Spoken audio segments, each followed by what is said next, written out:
brate. Freestyle Play Studio.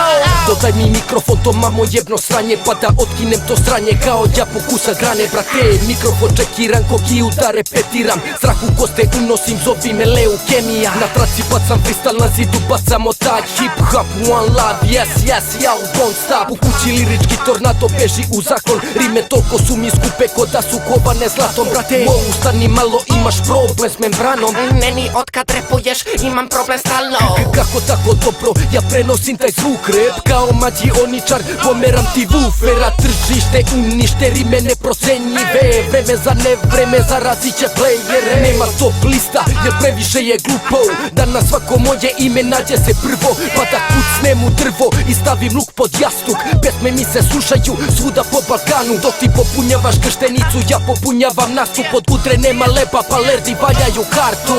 Jebem ko Magnum, ne ni kida traku, bu šakalaka hejterima jebe mamu. Brate, prospen to sranje, svaka trolja to voli, jer kod njih sam u modi, snimam hip hop pornić, brate. Motherfucker fuck mara, šta ćemo sada kada svaki klinac repuje ko pederi sa granda. Pesme ne bi vam bile do jaja, ni da ste kurčevi, iako samo pišeš bit ćeš iskrivljen ko upitnik.